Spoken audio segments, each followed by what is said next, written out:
நாடான இந்திய ஜனநாயகத்தின் முதுகெலும்பாக இருக்கும் ஊடகங்களின் ஆசிரியர்களுக்கும் செய்தியாளர்களுக்கும் போட்டோகிராஃபர் வீடியோகிராஃபர்களுக்கும் இங்கு அமர்ந்திருக்கும் உலக கராத்தே மாஸ்டர் சங்க நிர்வாகிகளின் சார்பாக முதற்கண் வணக்கத்தை தெரிவித்துக் கொள்கிறேன். நாம் நாளைய தலைமுறையினரின் மேம்பாட்டிற்காகவும் நாட்டின் வளர்ச்சிக்காகவும் ஒரு முக்கியமான விஷயத்தை அரசின் கவனத்திற்கு கொண்டு செல்வதற்காக ஜாதி மத வேறுபாடின்றி நாங்கள் அனைவரும் இங்கு வந்திருக்கிறோம். இன்று உலக அளவில் கிழக்காசிய நாடுகள் அனைத்திலும் மிகப்பெரிய பொருளாதாரம் ஏற்பட்டிருக்கிறது. அதற்கு ஓர் இந்தியர் தான் காரணம் என்று சொன்னால் அது மிகையாகாது. ஆம், நீங்கள் சொல்வது சரி. அது நமது மூதாதையர் போதி தர்மரை பற்றிய 1500 ஆண்டுகளுக்கு முன்பு சீன பேரரசர்களின் கோரிக்கையை ஏற்று தனது 75வது வயதில் 3 வருடங்கள் பயணம் செய்து சீன நாட்டு மக்களின் முழுமையான பிரச்சனைகளை அறிவதற்காக கிட்டத்தட்ட 9 ஆண்டுகள் தவம் இருந்து தீர்வாக தற்காப்பு கலைகளையும் இந்திய மருத்துவ முறைகளையும் அவர்களுக்கு முழுமையாக கற்பித்து அந்நாடுகளின் முன்னேற்றத்திற்காக பெரிதும் பங்களித்திருக்கிறார். அப்பேற்பட்ட மகானை நமது தலைமுறையினர்களுக்கு அறிமுகப்படுத்த வேண்டியது நமது கடமை. ஜப்பான் நம்மை விட 8 மடங்கு சிறிய நாடு. தென்கொரியா 33 மடங்கு சிறிய நாடு. சீனாவை எடுத்துக்கொண்டோமானால் நம்மை விட 4 மடங்கு பெரிய நாடு. மக்கள் தொகையிலும் 2 வருடங்களுக்கு முன்பு வரை சீனா அதிகமாக இருந்தது. ஆனால் அவர்கள் அனைவரும் இன்று தொழில்நுட்பத்திலும் பொருளாதாரத்திலும் தன்னிறைவு அடைந்திருக்கிறார்கள் என்றால் அது நம்முடைய போதி தர்மர் கற்பித்த போதனைகளே. அப்பேற்பட்ட மகான் நமது இந்தியாவில் பிறந்து உலகம் முழுக்க இன்று பெரும் புகழ் அடைந்திருக்கிறார். 1500 ஆண்டுகள் கழித்தும் இன்றும் அவர் பெயர் நிலைத்திருக்கிறது. ஆனால் நம் நாடுகளில் அவரை பற்றி எந்த தகவல்களும் அவருக்கான எந்த விதமான அர்ப்பணிப்பும் இல்லாமல் இருக்கிறோம்.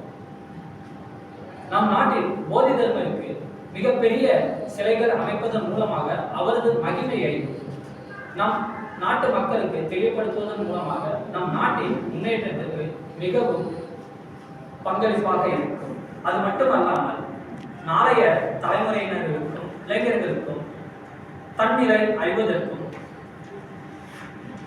தன் மேம்பாட்டிற்கும் தன்னால் எதையும் சாதிக்க முடியும் என்ற தன்னம்பிக்கை ஏற்படுவதற்கும் தன் மூதாதையர் போல் தானும் மேம்படுவதற்கும் மிகவும் உறுதியாக இருக்கும். கன்னியாகுமரி குஜராத்தில் உள்ள திருவள்ளுவர் சர்தார் வல்லபாய் பட்டேல் சிலைகளைப் போல் போதி தர்மன் பிறந்த காஞ்சிபுரத்திலும் மாபெரும் சிலையை அமைத்து அரசு அவரை கௌரவிக்க வேண்டும். அது தற்காப்பு கலைகளையும் வர்ம கலைகளையும் மருத்துவத்தையும் கற்பிப்பது தமது வாழ்வின் கடமையாக கொண்டிருக்கும் லட்சக்கணக்கான மாஸ்டர்களுக்கும் மருத்துவர்களுக்கும் மக்கள் சேவையை தொடர்ந்து ஆற்ற மிகவும் பயனுள்ளதாக இருக்கும். தமிழ்நாட்டில் மட்டும்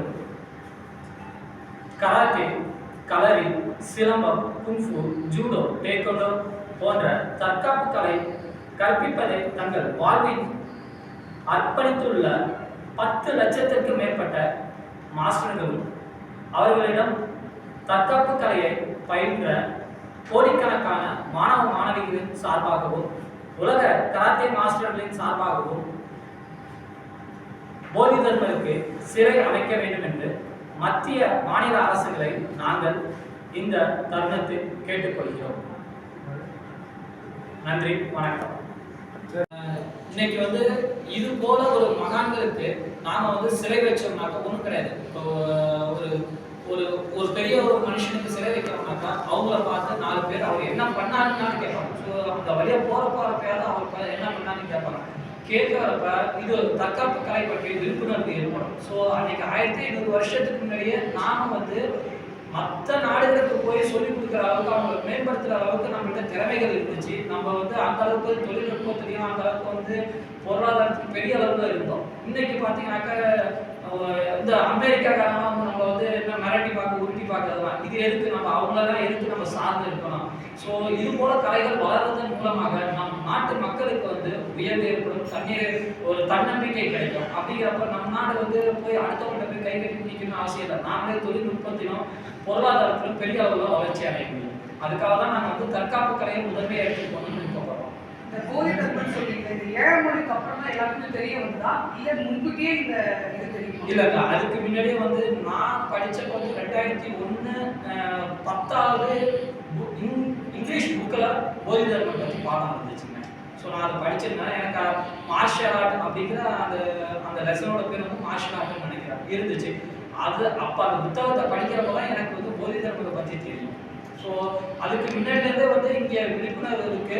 ஈவன் வந்து 2019 வந்து தமிழ்நாடு சுற்றுலாத்துறையும் வந்து போதி தர்மனுக்கு சிலை வைக்கணும்னு ஒரு அறிக்கை தயார் செய்தாங்க. ஸோ அது இப்போ எந்த நிலைமையில இருக்குன்னு தெரியல. ஸோ அதையும் வந்து அரசுக்கு தெரியப்படுத்துறதுக்காக தான் இந்த பத்திரிகையாளர் சந்திப்பை நாங்கள் நடத்துறோம். வேற எந்த நாட்டுக்காவது போதி தர்மம் சிலை?